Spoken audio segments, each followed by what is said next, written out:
All right, welcome back. This is Chemistry 150. We're still in Chapter 10, an introduction to organic chemistry. And last time I was talking about acetylene, which was this structure. And I want to bring it back because when I name this, when you hear the word acetylene, you might be thinking, well, how does this have an ENE ending? Because it's definitely not an alkene, it's an alkyne. And an alkyne, remember, is a substance where the two carbons have a triple bond. And so another name for this would be ethyne. It's just that acetylene's been used for a long period of time. It's the common name for this gas that's used as a cutting torch, or the fuel for a cutting torch. So I just wanted to bring that up, that yes, this would be called, according to the alkyne nomenclature or naming, ethyne.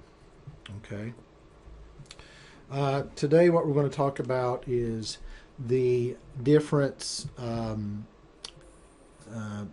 in structure of something that has the same molecular formula. These are called isomers.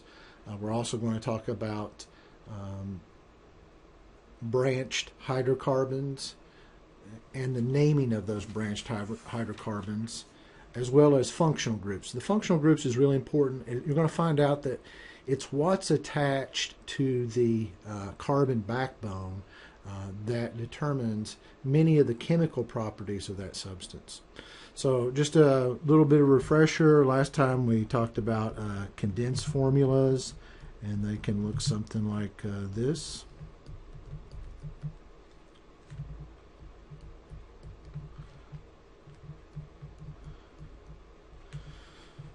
All right. And the way we would name this is, first of all, we would look at this and say, oh yes, this is definitely an organic substance. And then the next thing we would do is we would say, yes, it's definitely a hydrocarbon. It consists of carbon and hydrogen. And then the next decision we would make about it is that it's aliphatic.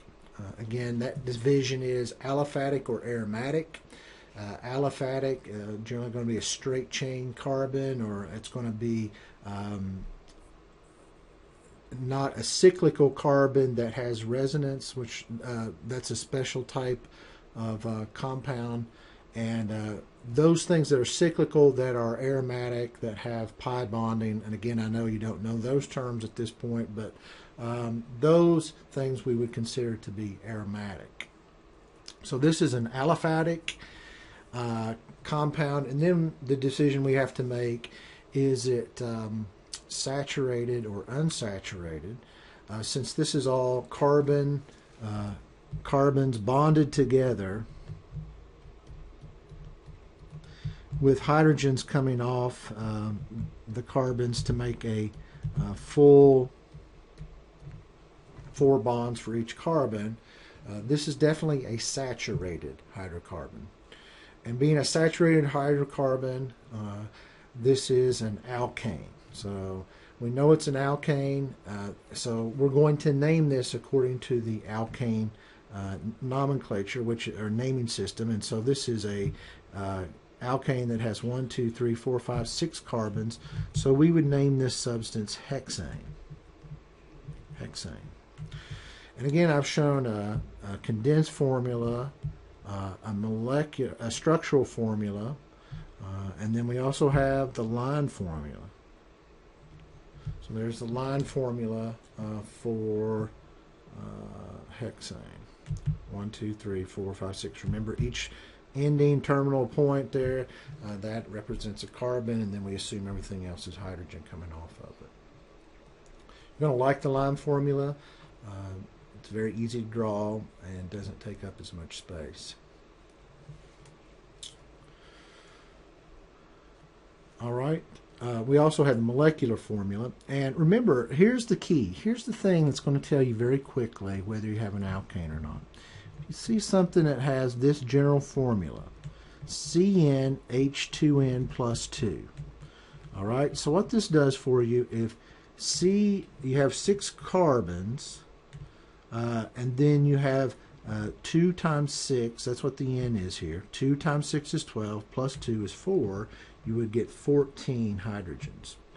And so when you have that general formula of N number of carbons and 2N plus 2 number of hydrogens, you will have, that will indicate that you have an alkane.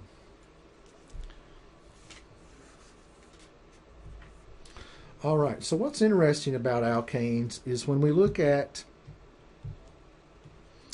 some other substances like this substance, which starts out looking like ethane, but we've knocked off a hydrogen here, so we only have 2 hydrogens, and attached to it, we're going to add an OH group.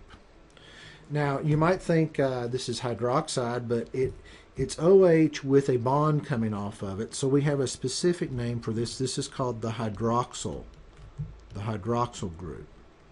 And you're saying, well, isn't that the same thing as hydroxide? Remember, in hydroxide, like sodium hydroxide, sodium has lost its electron. It has a full positive 1 charge because of a loss of the electron. And the OH negative here, this is called hydroxide because it's gained that electron. So it is the positive and negative charges that create the bond between the sodium ion and the hydroxide ion. This is called a hydroxyl group. We have OH, and it is looking to bond to something. Now, knowing that when we have an alkane with the hydroxyl group attached, that creates a class of compounds called alcohols. All right. So alcohols in general are and R can stand for any alkyl or aryl group. An aryl group is a non-aromatic hydrocarbon. And so alkyl or aryl groups, when attached to the hydroxyl group, creates a class of compounds called alcohols. All right, this alcohol here, this is the important substance in the state of Kentucky. It is the primary ingredient in, or at least one of the major ingredients of bourbon that's made in Kentucky. And so the name for this compound is, we have a common name and then we have a IUPAC name. So the common name is ethyl alcohol. And the IUPAC name is ethanol. And again, we get the ethyl part because this is the alkyl group ethyl. And that it is 2 carbons long, and so we know that has the F type of base there. So ethane, CH2CH3, CH3CH3, ethyl alcohol or ethanol, CH3CH2. We've knocked off a hydrogen, and in its place is the hydroxide group. So maybe, let's look at it as a structural formula. You'd have carbon with 3 hydrogens coming off of it, carbon with 2 hydrogens coming off of it. And in ethane, you'd have another hydrogen here, but here we've replaced a hydrogen with the functional group hydroxide. And that changes the properties of the compound. Ethanol is a liquid at room temperature. Ethane, if we replace the hydroxyl group with a hydrogen, ethane is a gas at room temperature. So totally different properties. So on page 332 in your Denniston 8th edition General Organic Biological Chemistry book, on page 332, table 10.2, there is a list of functional groups. And you'll need to memorize these functional groups, and it doesn't have to happen all at once. In fact, you'll notice this semester we're going to spend chapters on each one of these functional groups. So it's important that you start thinking about these functional groups because they do determine the the majority, a lot of the chemical properties of the substance. So the ones that I want you to think about right now are, again, the alcohols, because they're so important. The next group is where we take an alkyl group and we attach it to this part. This is the functional group. It's a double bond to a carbon. So it's carbon double bond to a hydrogen, and then a hydrogen also bonded to the carbon. This is called the carbonyl group, and it forms a class of compounds called aldehydes. Aldehydes. A lot of times you hear the words aldehydes and ketones. They're very similar. In a ketone, you have an alkyl group attached to a carbon with the double bond to the oxygen. Instead of this being a hydrogen on the other side of the carbon, it's another alkyl group. So we still call it a carbonyl group, but because it's another alkyl group and not a hydrogen, we call this group of compounds ketones. And you may have heard of ketones before. They're generally fairly aromatic as far as scent. You know, they have a scent to them. They also, you hear about people who they're dieting and they start generating ketones in their diet because there's no sugar to burn. So you're generally burning muscle in order to get energy. So you hear about it then. A lot of times on the high protein diets with very little carbohydrates, you'll hear about ketone production. Another one that's really important that we'll probably be using fairly soon is where you have, again, a carbon double bonded to an oxygen, but instead of another alkyl group, it's bonded to another hydroxyl group. So we see this C and two oxygens and a hydrogen. And this is, again, this group here is called a carboxyl group, carboxyl, and it forms a group of compounds called carboxylic acids.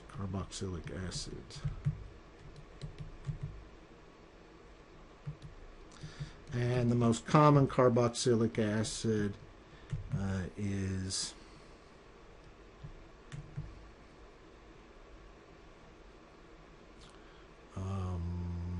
acetic acid, and yeah, well, let's do it this way, COH.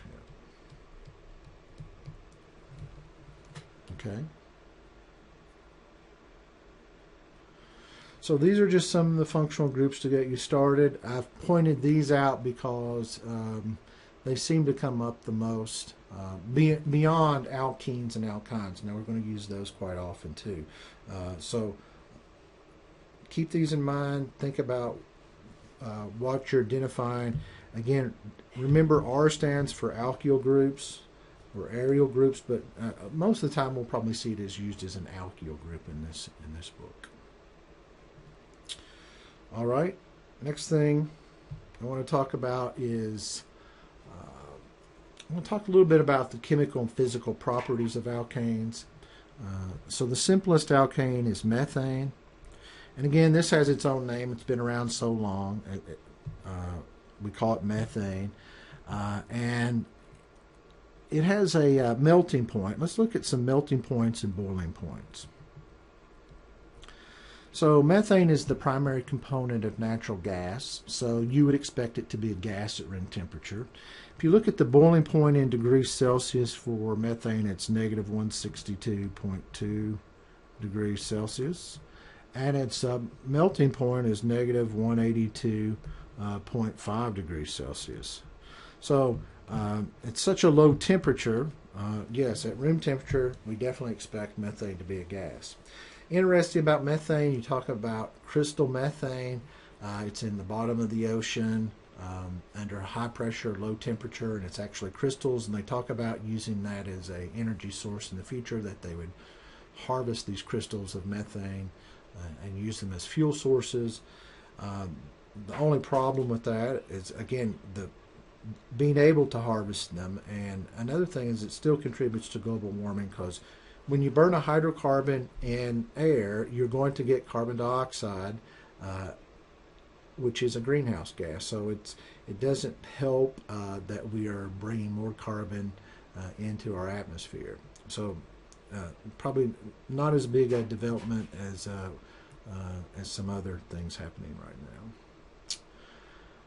All right, so then let's say we increase the chain. Let's say we make it C6H14. If we look at hexane, hexane has a boiling point of, or a melting point of negative 95.2. So it's definitely going to be a liquid at room temperature. And then it has a boiling point of 68.8 degrees. And I spoke too soon there, because maybe the boiling point would have been lower than room temperature. But yeah, it is above room temperature, so we expect hexane to be a liquid at room temperature. It's not going to be a gas, because the boiling point isn't up to room temperature, which would be around 23 degrees Celsius. All right. And then let's look at decane. Long chain hydrocarbons, C10, and then how do we figure out how many H's? It's 2N plus 2, so 2 times 10 is 20, so we're going to have 20 plus 2, 22 hydrogens. And what would you expect the melting point to be? Well, it's heavier, and just by being heavier, we would generally guess that it is going to take more energy to convert that from a solid to a liquid.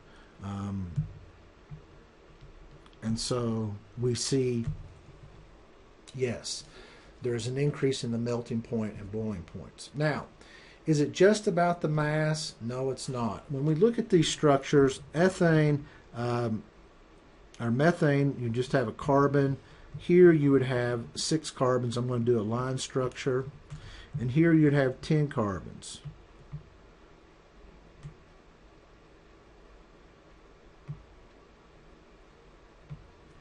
So let's see, 1, 2, 3, 4, 5, 6, 7, 8, 9, 10. All right, so what's going on here? What's causing this increase in the melting point and boiling point? Well, let's look at decane here. Decane, let's say there's another compound close by, and it can be either like this, or it can be offset. Maybe it starts over here somewhere, and we get, again, the continuation out this way. But there's a lot of surface area to this molecule, and that creates a force of attraction between each one of these decane molecules. And the force that occurs here, it's not ionic, it's not hydrogen bonding. Remember, hydrogen bonding only occurs with hydrogen when it's bonded to nitrogen, oxygen, or fluorine. So it's not that. So what is the force of attraction between these molecules? Especially because these molecules are nonpolar. Remember, they don't have a positive and negative end to them. They are nonpolar. That's why they don't mix well with water. And so, or don't dissolve in water. Think about gasoline and oils in water. So what keeps these molecules together to the point that to break these molecules apart so that they're independent of one another in the gas phase, the boiling point's 174 degrees Celsius, which is higher than the temperature for the boiling point of water. So what is it? Well, it's a force called the London dispersion force. London dispersion forces. And just to refresh our minds as to what London dispersion forces are, it's like if you have a carbon here and you have a carbon here, at any given time, the electrons in the carbon could be on this side of the carbon, which would give this a slightly negative charge. And at any given time, the electrons could be on this side of the carbon, giving this side a slightly negative charge, which makes this side slightly positive and this side slightly positive. So when we look at that, we go, well, those aren't attracted to one another because like charges repel each other. But then over time, maybe this carbon has the negative charge down here, and this carbon still has its negative charge down here. And so this becomes positive here and positive up here. But we see now opposites attract. This has a positive charge, this has a negative charge. And again, this is rapidly happening. This is dynamic. It's not frozen like this. It just happens, and then it moves on. We're talking about the movement of electrons around each atom, but at any given time, these two carbons can have a slightly negative and slightly positive charge, which creates an attraction here. And that attraction is called a London dispersion force.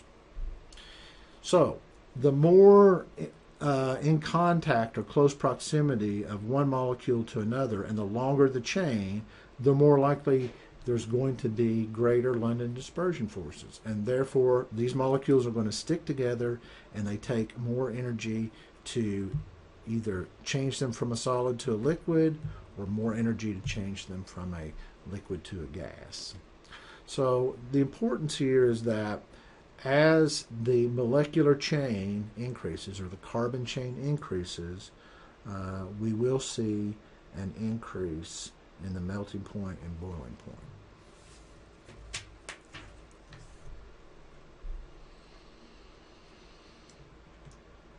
All right, let's talk about alkyl groups. Why do we need to talk about those? Because these straight chain carbons, they get boring unless we start adding some stuff to them, like functional groups or like other alkyl groups. So when we look at something like the hexane we were looking at, what happens when we add a methyl group to it? And we get something that looks like that. Now, you say, I'm not understanding this. Well, it is this compound where we have a methyl group, and then we have this attached to it, another methyl group, and then we have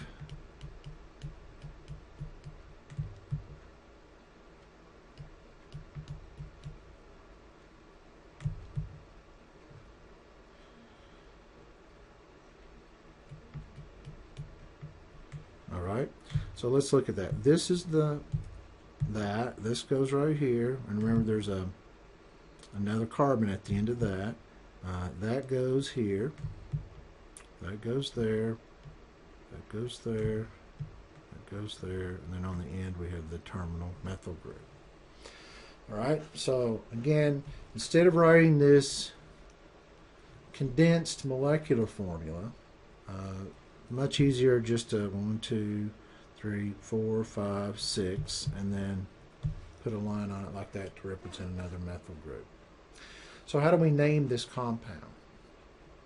Well, first of all, we got to find the longest chain. And so you could start here or you could start here, but the longest chain is 1, 2, 3, 4, 5, 6 carbons. If we started here, it'd be the same thing. 1, 2, 3, 4, 5, 6 carbons. So we're looking for the longest uninterrupted chain of carbons, and it doesn't always just start from left to right. It may be off of a branch. So we have a branched alkane here. So we have to define this group here. So what's up here? Well, it's a CH3 group attached to this backbone chain hexane. So this is called an alkyl group, which we represented by R in general, or if we want to be specific, this is called the methyl group. All right, you could have ethane, knock off a hydrogen, make it 2 hydrogens instead of 3, and that leaves a place for carbon to bond. That's also represented by R, and that's called an ethyl group. So depending on how specific you want to be, that's going to determine what you need. This is more specific than R. If you don't really care what the R is or what the alkyl group is, you can just use an R. But if you're looking at properties, a lot of times you want to know specifically what that group is. All right, so when we're talking about alkyl groups, the thing that you have to know is in that alkyl group, you need to be able to classify the carbon as primary, secondary, tertiary, or quaternary. And I can tell you quaternary doesn't happen very often. Most things are going to be primary or secondary. But what that looks like is if a carbon is attached to another carbon only, so like this methyl group, it's attached to this other carbon. If this carbon here is represented by that carbon right there, and then the methyl group is up here, that is a primary carbon. So this is a primary carbon. We could talk about primary carbons within a structure. So you could say this is a primary carbon, this is a primary carbon. Now, this carbon here, if we looked at this part, this carbon is attached to two other carbons. So when you have a carbon attached to two other carbons, that's called a secondary carbon. And these are going to be important. So this is primary, this is secondary. Okay. You can also have where a carbon is attached to three other carbons. That's what's happening with this carbon here. This carbon is attached to one carbon here, one carbon here, and one carbon here. So it's attached to three other carbons. And so when you have that, we call that a tertiary. Tertiary.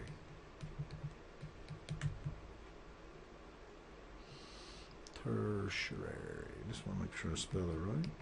Tertiary carbon. And then quaternary means that carbon is attached to four other carbons. Doesn't happen very often, but this particular carbon in the middle would be considered a tertiary carbon. I mean quaternary. So these other carbons, if they're only attached to hydrogens, they would all be primary carbons, but the one in the middle here would be a quaternary.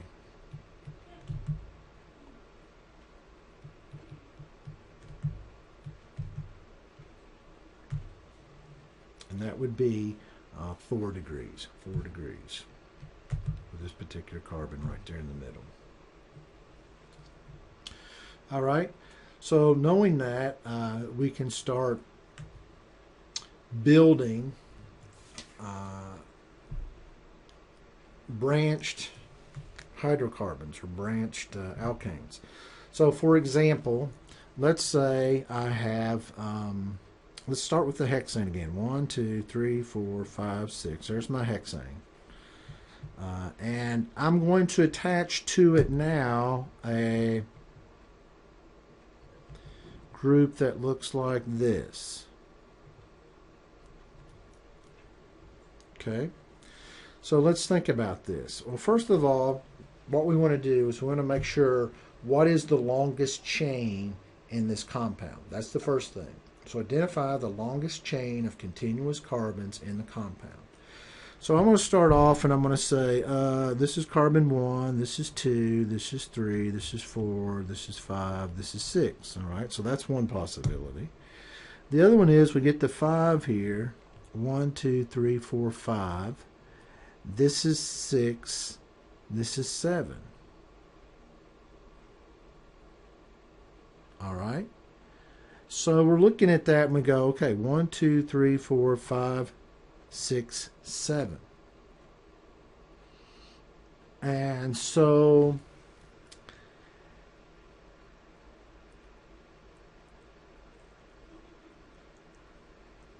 the longest chain is 7 carbons.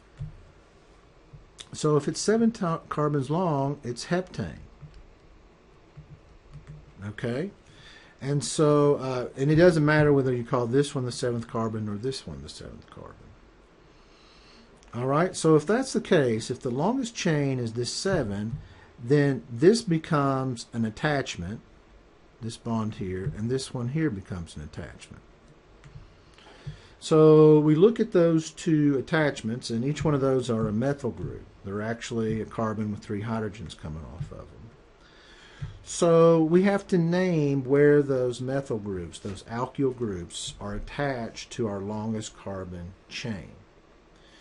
And so when we go to number, this is the crucial part that a lot of students forget, is that, yeah, I started with numbering this carbon as a 1, but because that gives this methyl group a number 5 attachment and this one a number 6 attachment, that's not a good choice. These numbers always need to be the longest. So what's going to happen here, let's see if I can change the color of the pen, and maybe that would help. Let's make it dark blue. I'm going to make this carbon 1, this one 2, this one 3, this one 4, this one 5, this one 6, and this one 7. And I do that because these two alkyl groups that are attached to our longest chain of carbon, those are going to determine, you want those to always have the lowest number. So you would call this 2, 3 dash dimethyl. That's the alkyl groups that's coming off. Dimethyl heptane.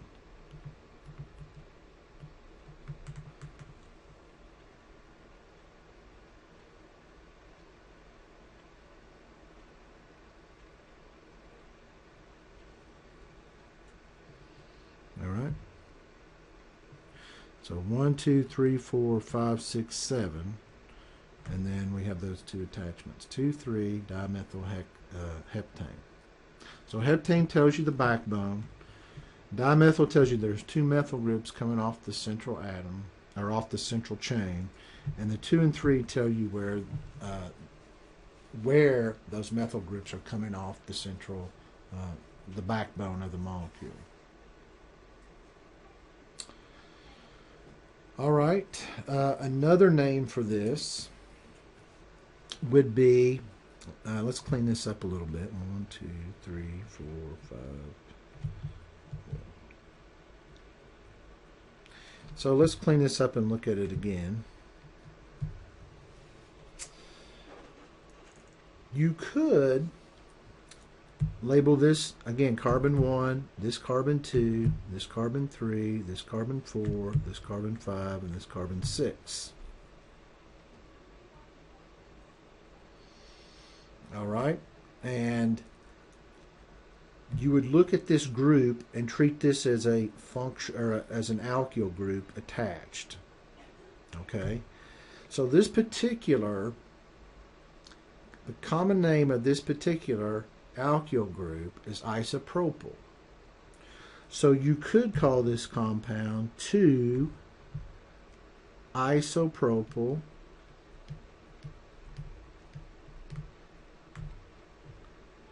hexane. 2-isopropyl hexane. So 2 tells you the carbon this alkyl group is attached to.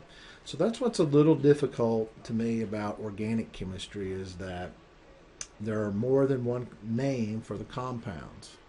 So this would be the common name, and this would be the IUPAC name.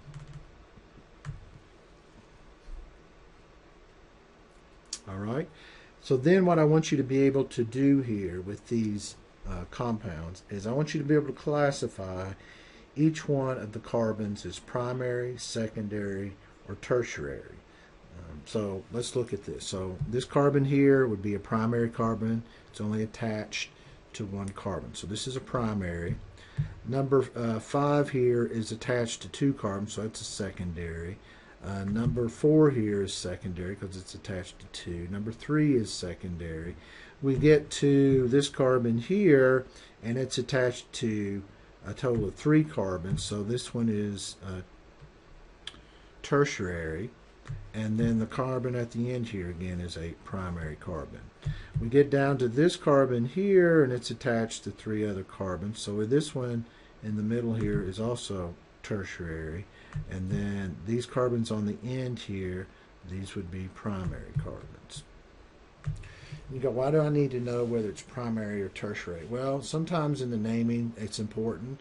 Other times it's going to give us an indication of where a reaction is going to happen. Some reactions tend to happen at primary carbons or secondary carbons versus tertiary carbons. Also, the naming of this also gives us an indication as to the structure of the compound. All right, so what's the thing that always got me? When I first started organic chemistry, this is what would get me. If I had something that looked like this,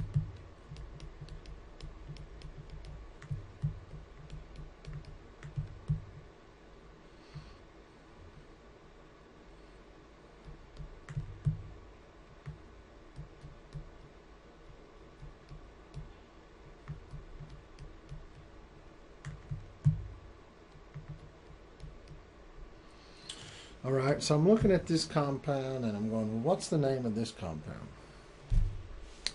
So the first thing you do is you find out what the longest chain length is. And, you know, if you're not careful, I see students do this, call this 1, this one 2, this one 3, this one 4, this one 5. And they're thinking, oh, this is an alkyl group attached to it, and this one's 6. Well, there's a problem with that. That's not the longest chain. So be careful. And they're not trying to trick you. It's just the way that it's written.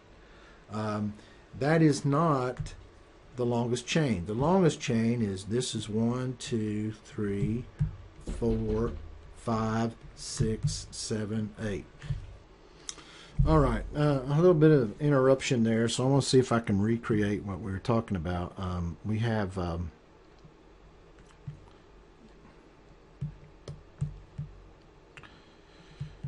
something that looks like this.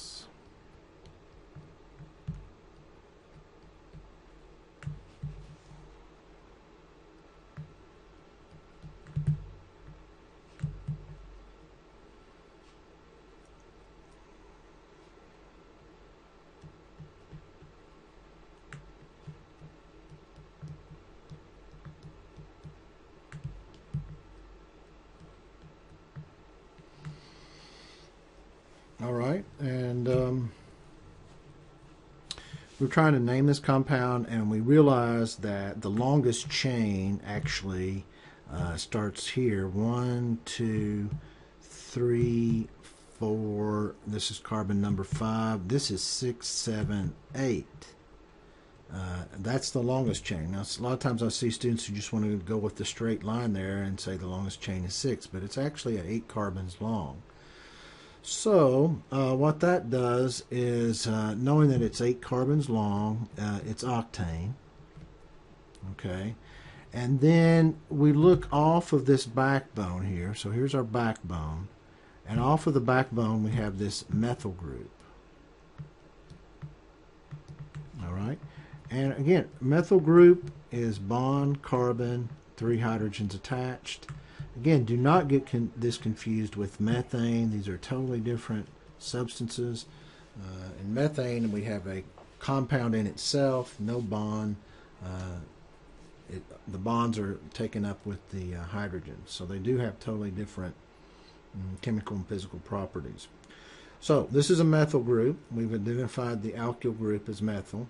And so the next thing is, you may be thinking, well, I'm just going to name this 5-methyl octane. Well, when we go to numbering the carbons, we always want the lowest number for the groups attached to the backbone. So doing that, this becomes carbon 1, this becomes carbon 2, this becomes carbon 3, and this carbon becomes 4 instead of 5. So this is 4, 5, 6, 7, 8. So be careful about that. Make sure you look at the compound closely and number the carbons so that any attachments off of the backbone will have the lowest numbers. Okay. And again, if you need help with this, the algorithm used to solve these naming naming compounds or nomenclature is on page 339 in Chapter 10 in the Denniston GOB book. All right. So now, knowing this is on carbon number 4, we would say 4 dash methyl octane. All one. This would be all one word. Yeah. Let me rewrite this part. Methyl octane. 4 methyl octane. All right. So then, let's say that. Let's try something else out. Let's try another compound. So for this one, we'll put carbon, carbon, carbon. And this time we'll attach a carbon here and a carbon here. And let's put a fluorine here, functional group fluorine.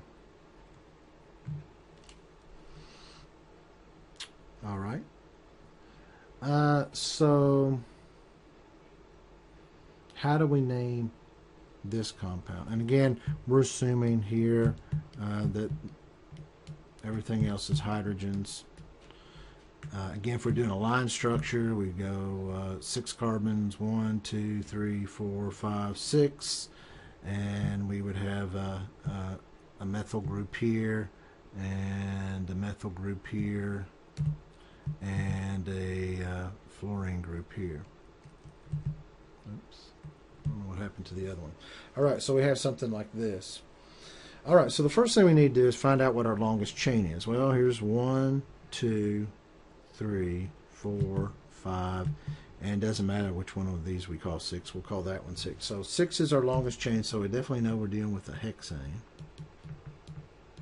All right. And so then the next question is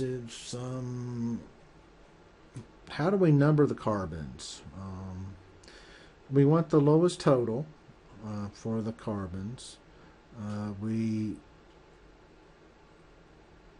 look at, and then another thing's coming into play here is not just the lowest total, but the fluorine has, when we go to name it, the fluorine comes before methyl. So I'm not looking at dimethyl, but just looking at fluorine and methyl. Fluorine will come before the alkyl groups. Okay? And so we want the lowest number for the fluorine. And so we're going to say 3 fluoro.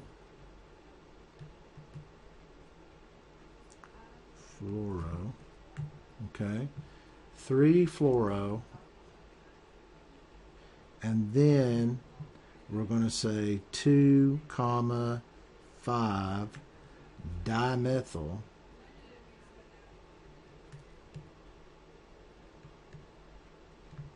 hexane. All right, and so again, the convention is here. In the 3, oops, yeah, there's my, let me clean this up a little. 3-fluoro-2,5 dimethyl hexane. So fluoro, F comes before M, so methyl, and again, and even that, the halogens come before the alkyl groups. All right, and so the fluorine is on the 3rd carbon, so 3 fluoro, and then 2,5 dimethyl hexane. All right. Let's see. Then we want to try another one of these. So going with the sign convention again. Let's let me go to another slide there. All right. So let's say I have 8 carbons, 1, 2, 3, 4, 5, 6, 7, 8, and attached to that I have a methyl group on the 3rd carbon, and I have an ethyl group attached to the 4th carbon. All right. So how do I name this? Well, the ethyl group, so ethyl would look like that. It's got a carbon here and a carbon there. Methyl group looks like that. So yeah, I should probably just make it one line there. Let's redo that part. Something like that. Okay, so how do we name it? Well, again, this is a methyl group. This is an ethyl group. And you go, how do you get an ethyl? Because there's really a carbon here and there's really a carbon there. There's a hydrogen coming off of this carbon. And there's a hydrogen coming off over on this side of the carbon. And then there's 3 carbons coming off this hydrogen like so. All right, down here you have a carbon. You've got 3 hydrogens coming off of it like so. So this is a methyl group. This is an ethyl group. All right. E comes before M. So to name this, you would say 4-ethyl. And then dash 2-methyl. And then the chain is 8 carbons long, so that would be octane. Okay. Methyl octane. So how do you get good at this? Well, it's more about doing many practice problems. So I would encourage you to do the practice problems that's in the chapter and also the ones that are assigned for your personal journal until you get this process down, because this is the foundation of organic chemistry, is being able to look at these long chains, identify the carbons, identify the functional groups, be able to name those. And the only way that you get good at this is through practice. All right, that's where we'll stop today, and we'll pick up. I'll do probably one more lecture on Chapter 10 sometime the next week.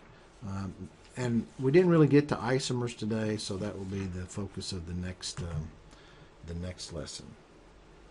All right, thank you.